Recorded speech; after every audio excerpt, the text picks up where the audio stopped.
एक ऐसी जेल जिसे दुनिया कहती थी एस्केप प्रूफ। एक जेल जो समुद्र के बीच पत्थर पे बनी थी। और फिर एक रात 3 आदमी फरार हो गए। 12 जून 1962 सुबह 7 बजे गार्ड ने रूटीन मॉर्निंग रोल कॉल किया, पर 3 सेल से कोई रिस्पॉन्स नहीं आया। उसको थोड़ा शक हुआ। फिर वो गार्ड फ्रैंक के सेल के पास जाता है और बेड पे लेटे हुए फ्रैंक के सर पर नाइट स्टिक से टैप करता है और फ्रैंक का सिर सीधा नीचे गिर जाता है। गार्ड शॉक हो जाता है कि ये क्या हुआ। फिर पूरी जेल में अफरा तफरी मच जाती है। ये कहानी शुरू होती है कुछ छोटी छोटी चीज़ों से। एक चम्मच, एक हेयर क्लिप, एक मैगजीन और एक ऐसा प्लान जो दुनिया के सबसे सिक्योर जेल को हिला के रख दे। जेल ब्रेक में शामिल था फ्रैंक मॉरिस, जो एक मास्टरमाइंड था। वो पहले भी बहुत सारी जेल से भाग चुका था। जॉन और क्लेरेंस एंगल, जो एक प्रोफेशनल बैंक रॉबर्स थे, और एलन वेस्ट उनका साइलेंट पार्टनर। ये प्लान शुरू होता है उनके जेल सेल के अंदर ही बने एक छोटे से एयर वेंट से, जो उनके वॉश बेसिन के नीचे था। हर रात जब पूरी जेल सो जाती, वो लोग अपना काम शुरू करते। चम्मच से एयर वेंट के आसपास के कंक्रीट को खोदना शुरू करते और एक दूसरे के गार्ड भी बनते ताकि किसी को पता न चल जाए।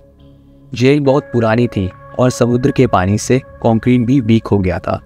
उनके लिए ये प्लान एक फुल प्रूफ प्लान था और जेल के गार्ड्स को शक ना हो, इसीलिए उन्होंने फेक वेंट्स भी बनाए, कार्डबोर्ड, पेंट और सोप से। लेकिन ये तो प्लान का सिर्फ बस एक पार्ट था।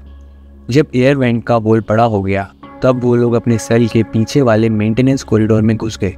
रात के अंधेरे में बिना किसी को पता चले वो पाइप्स पे चढ़ते हुए सीधा जेल की छत पर जाने लगे। पर यहाँ पे एक प्रॉब्लम उनका वेट कर रही थी। छत का दरवाज़ा, जो कि उनके भागने का रास्ता था, वो एक बड़े हैवी बोल्ट से टाइटली बंद था। ये बोल्ट इतना बड़ा था कि उनको उसे घिसने में कई महीने लग गए।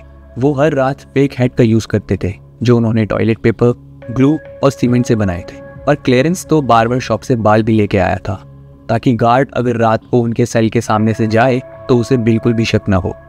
अब उनके सामने चैलेंज था समुद्र, क्योंकि जेल चारों तरफ से समुद्र से घिरा हुआ था। समुद्र पार करने के लिए उनको आइडिया मिला एक पॉपुलर मैकेनिक मैगजीन के आर्टिकल से, जिसमें यह लिखा था कि राफ्ट कैसे बनाएं। उन्होंने 50 से ज़्यादा रेनकोट्स की मदद से राफ्ट बनाई। प्लाईवुड से उन्होंने पैडल्स भी बनाए और राफ्ट में हवा भरने के लिए एक मशीन भी चुराई।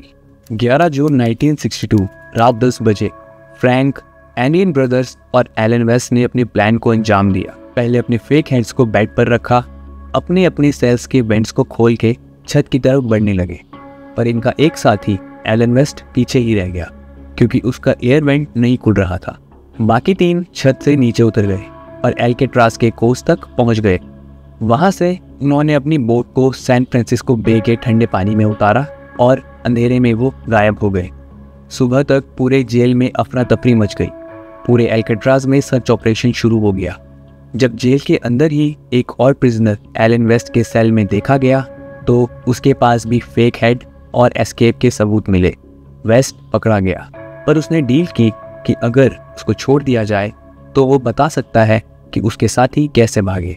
फिर उसने बताया कि प्लान एंजल आइलैंड तक पहुंचने का था, क्योंकि एंजल आइलैंड पे ज़्यादा लोग नहीं रहते थे और वहाँ से चुपके से वो मरीन काउंटी पहुँच सकते थे, जो कि सिर्फ थोड़ी ही दूर था।